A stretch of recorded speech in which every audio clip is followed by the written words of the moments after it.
Still Scotland after all these years.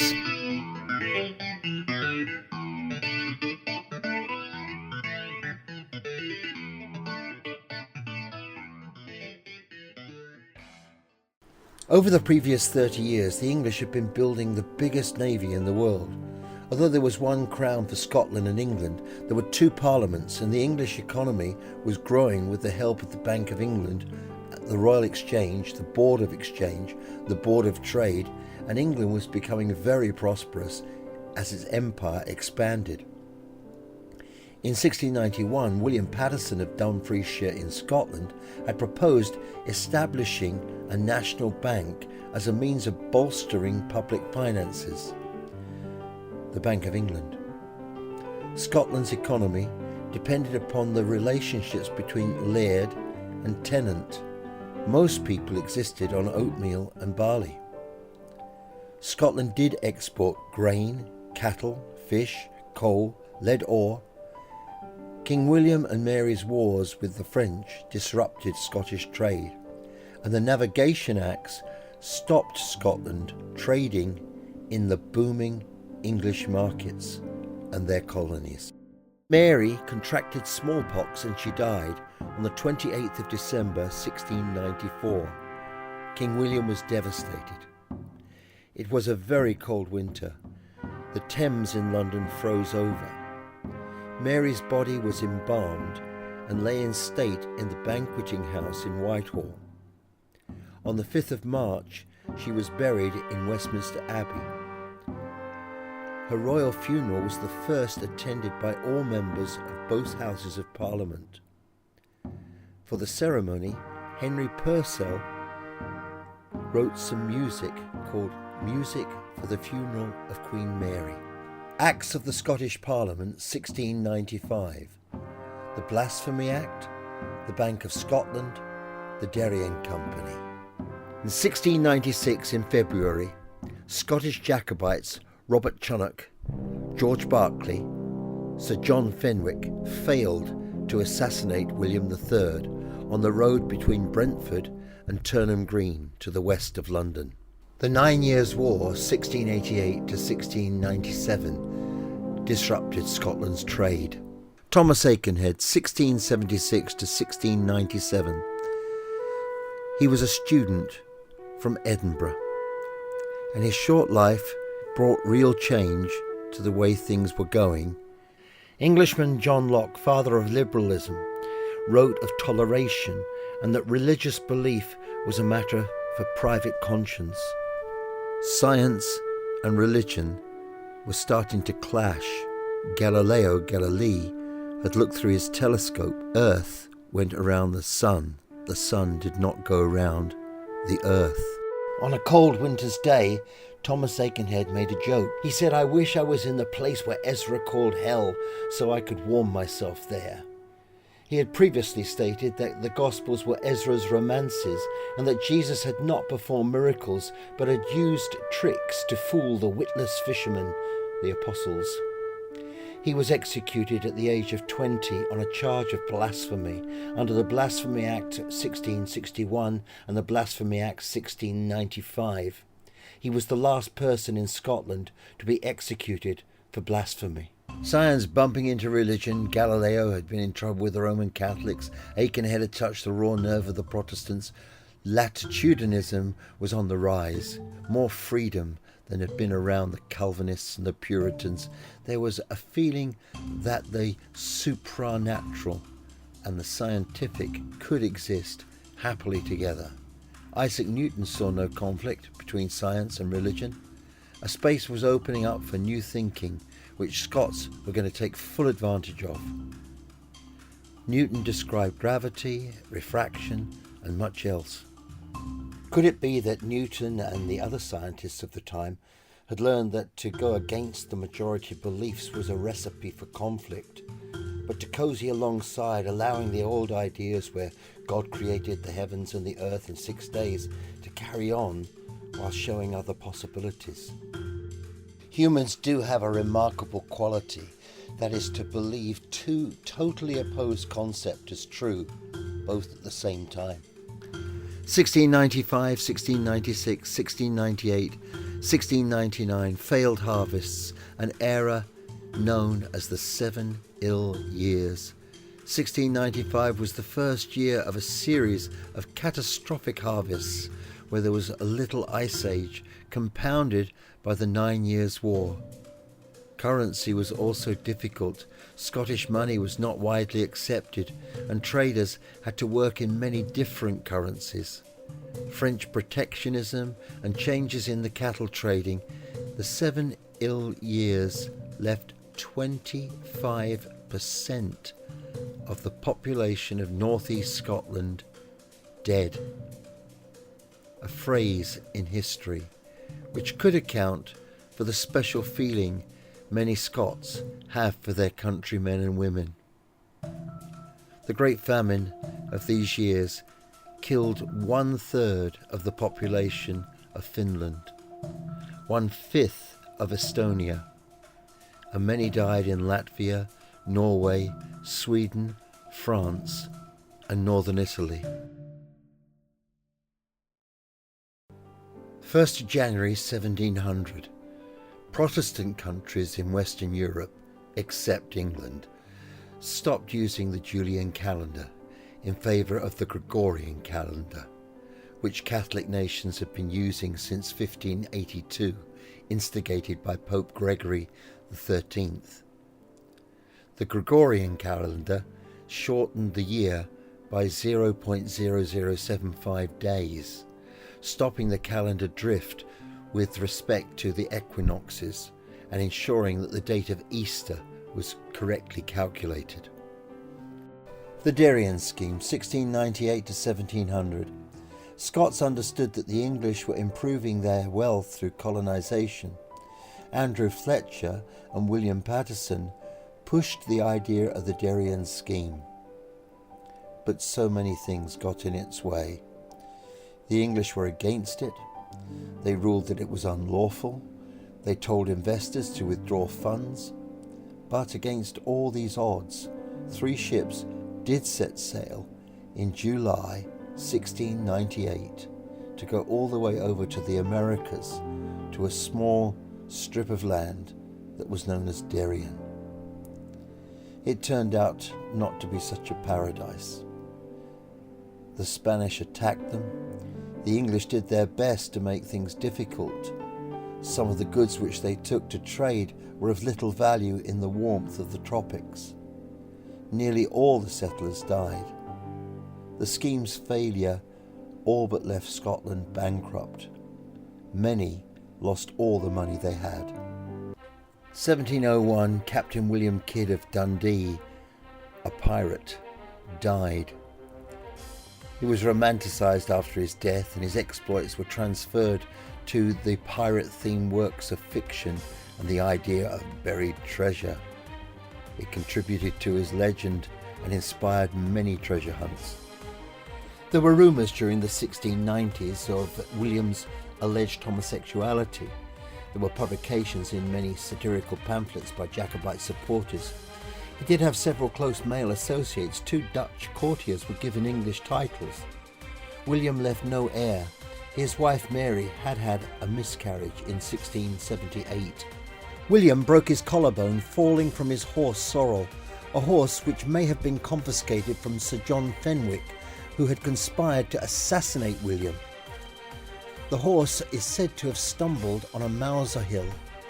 So Jacobites toasted the little gentleman in the black velvet waistcoat. William died of pneumonia, a complication from the broken collarbone.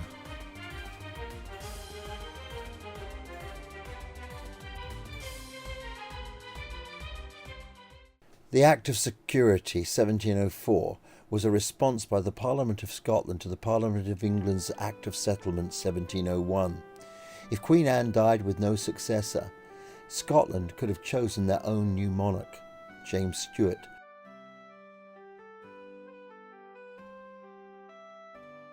He was known as the Old Pretender, a Catholic Jacobite. The English Parliament had settled on the Electress Sophia of Hanover, granddaughter of King James VI of Scotland, who was King James I of England, but without consulting the Scottish Parliament. So the Scottish Parliament passed a bill requiring that on Queen Anne's death, without issue, the three estates of the Parliament were to appoint a successor from the descendants of the Scottish kings. The bill was refused Anne's royal assent by the Lord High Commissioner to the Parliament of Scotland. The Aliens Act 1705 was passed by the Parliament of England in February as a response to the Security Act. It meant that Scottish nationals in England were to be treated as foreign nationals. The estates held by Scots were treated as alien property. This made inheritance much less certain. It embargoed the import of Scottish products into England and the English colonies, which was about half of Scotland's trade. It covers goods such as linen, cattle, coal, and the export of arms and ammunitions and horses to Scotland were also embargoed, so that Scotland did not have the means to invade England. The union of the crowns of Scotland and England came about in 1603, when King James VI of Scotland became King James I of England. The Act of Union was passed in 1707. It closed the Scottish Parliament and joined Scotland and England as one under the name of Great Britain. A tragedy that many Scots have mourned since. It came about through bribery and corruption, and Rabbie Burns described the people who were involved as a parcel of rogues in a nation. In the times before the Act of Union, Scotland was disunited. The English Treasury sent lots of money to Lord Stair to distribute amongst the Scottish lords to ensure a vote for the Union of Parliaments. Even some who were considered anti-union succumbed. However, the amounts of money it took to buy the votes was extraordinarily varied, from £500 down to £11 and 2 shillings. The person who got the highest amount of money was the Lord Commissioner of Scotland. He got an English dukedom, the Duke of Dover, and £12,325, 10 shillings. Lord Stair, who organised all of this, got nothing, because he died the day after the Act of Union was voted for. The Act of Union was passed 106 votes to 69.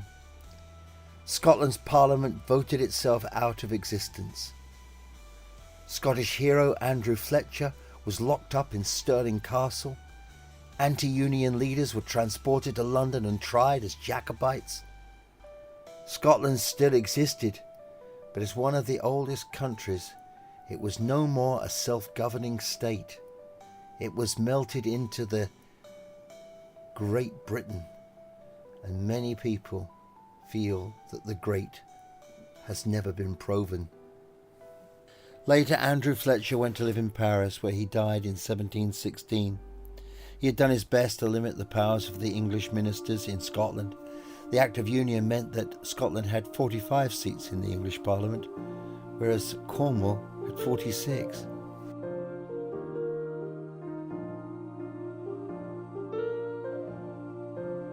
The unicorn was such a strong animal, the king had to chain it down. James VI was the first Scottish monarch to use the unicorn as an heraldic symbol. Now the English had Scotland chained down. The lion and the unicorn were fighting for the crown. The lion beat the unicorn all around the town. Some gave them white bread and some gave them brown. Some gave them plum cake and drummed them out of town. And when he had beat him out, he beat him in again. He beat him 3 times over, his power to maintain.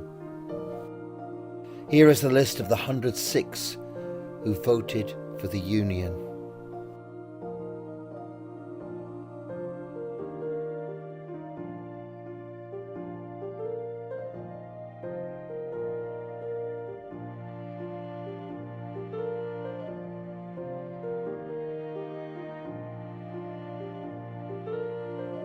And here's the list of the 69 who voted against.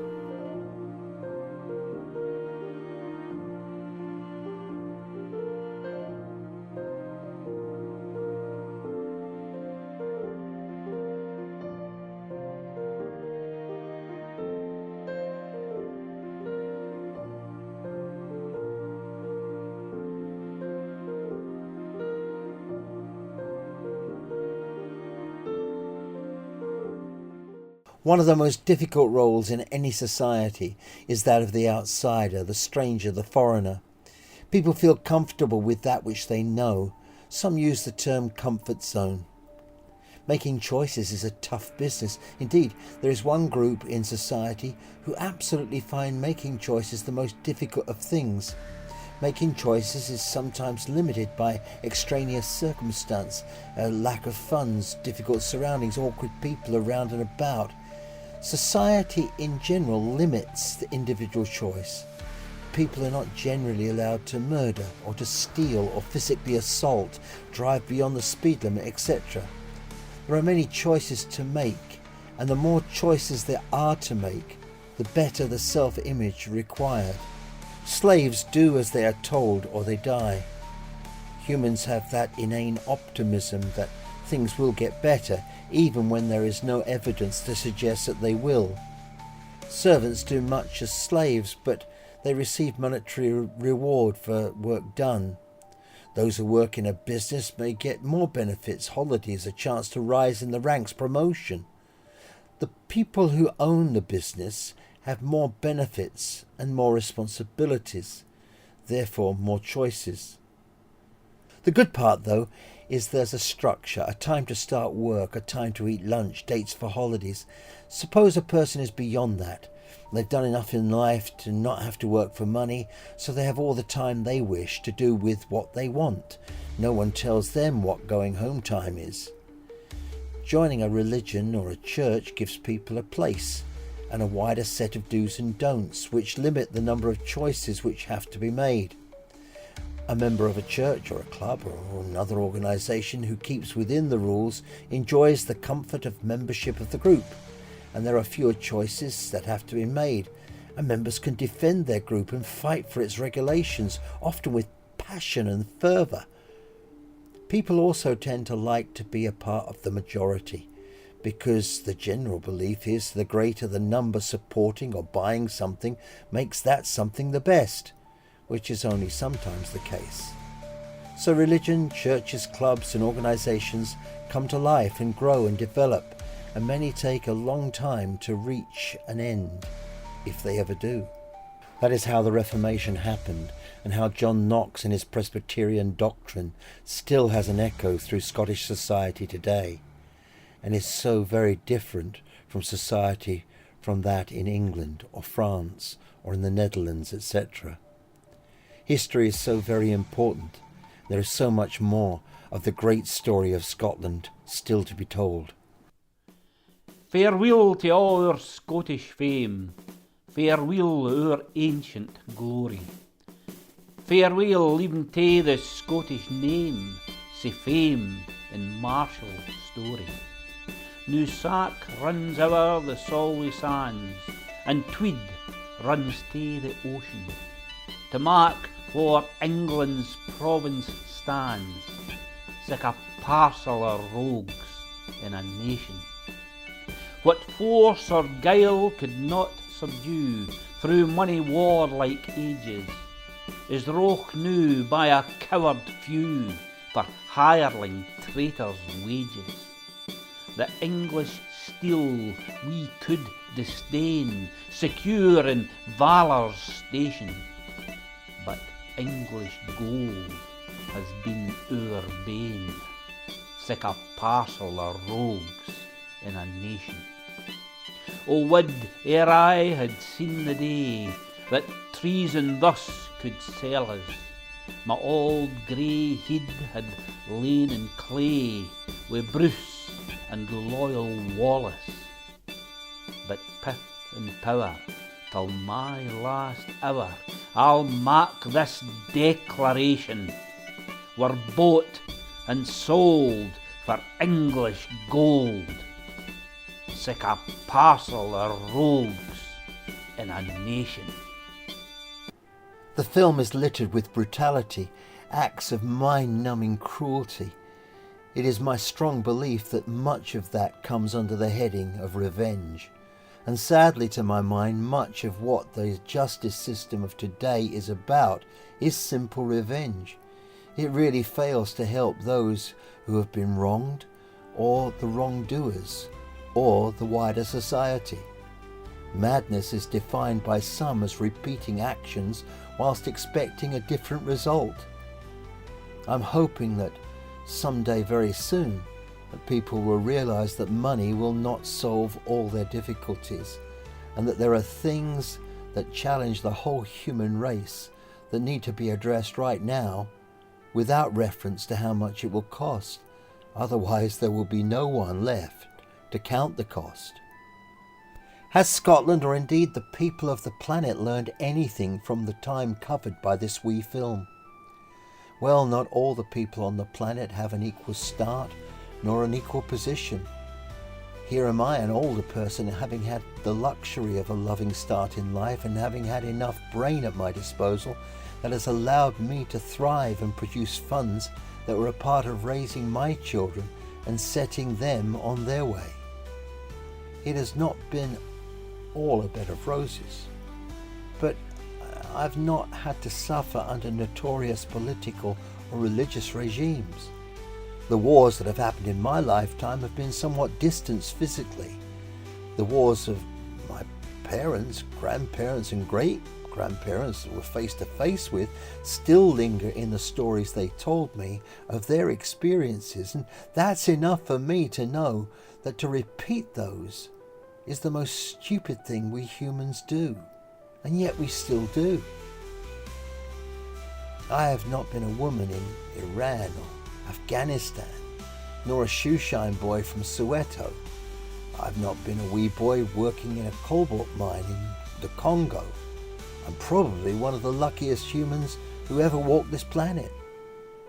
I hope that what is learned and practiced by an increasing number of people is that every person must be free to hold their own thoughts and to live as they choose, to the extent that those thoughts and choices are not to the detriment of the thoughts and choices of other people, and no one should coerce another to their way of thinking. So there have to be rules and regulations and laws. Humans do tend to look and see what the cost will be to do this or that, and fail to see what the profit will be if we just take the chance. We really need to see the value in other people rather than view them as a threat. And to do that, all of us need to know the value of ourselves. People need a good self-belief, confidence in what they believe, enough so that it matters not to them what other people believe.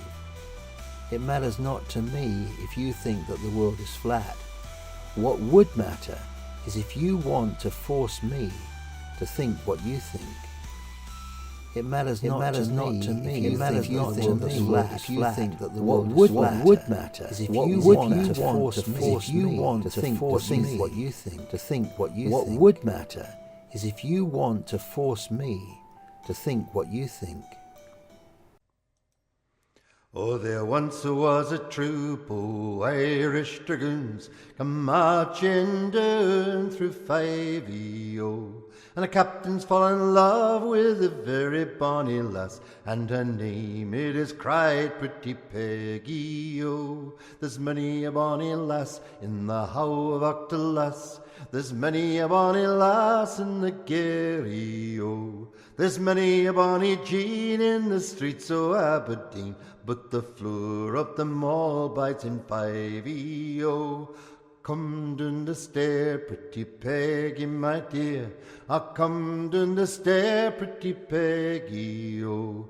Come down the stair, come back your yellow hair. Tak a last farewell to your daddy, oh. It's braw a captain's lady to be. It's braw to be a captain's lady, oh. It's braw to rant and roar and to follow at his word, and to march when your captain he is ready, oh. I'll gie you ribbons, love, I'll give you rings, I'll give you a necklace of amber, oh. I'll give you silken petticoats with flounces to the knee, if you convey me down to your chamber, oh. What would your mother think if she heard the guineas clink, and saw the white boys marching for you, oh? How little would she think if she heard the guineas clink, if I followed a soldier laddie, oh. I'll drink nae meer o' your old claret wine, I'll drink nae meer o' your glasses, oh. Tomorrow is the day, in the morn we ride away, so farewell to your 5 lasses, oh. The colonel he cried, mount boys mount, tarry, said our captain, oh tarry, oh. Tarry yet another day or twa, and we'll see if this bonny lass will marry, oh. 'Twas early in the morn when we marched to war, oh, but our captain was sorry, oh. The drums they did beat, oh, the bonny braes they kicked, and the pipes played the lowlands of 5 oh. Long ere we come to old Meldrum Town, we had our captain to carry, oh. And long ere we come to old Aberdeen, we had our captain for to bury, oh.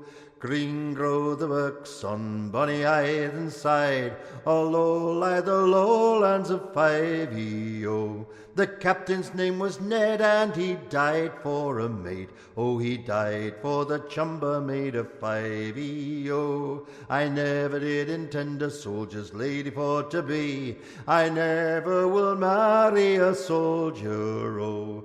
I never did intend to go to a foreign land, and I never will marry a soldier, oh. It's braw a captain's lady to be, it's braw to be a captain's lady, oh. It's braw to rant and roar, and to follow at his word, and to march when your captain he is ready, oh. There's many a bonny lass in the how of Achterlass, there's many a bonny lass in the Garry, oh.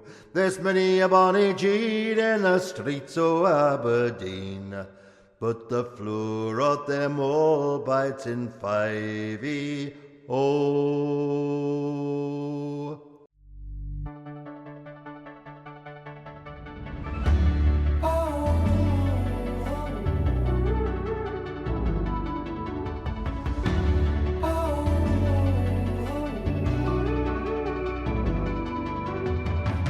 At your door, oh, come on, let's tell it time to go, oh.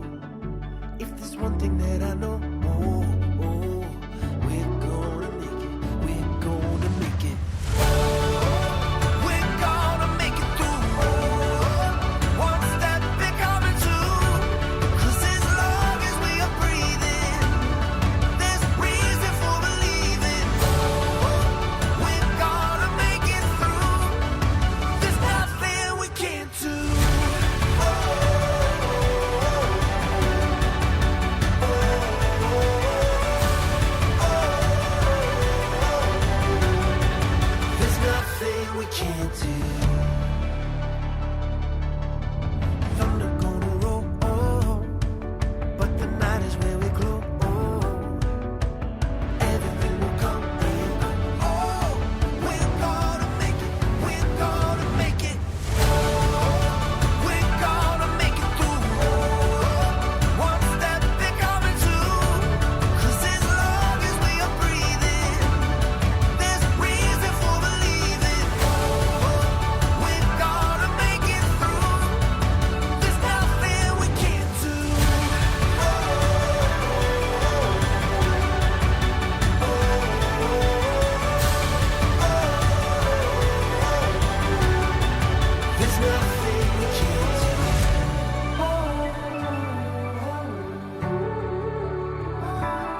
There's nothing we can't do.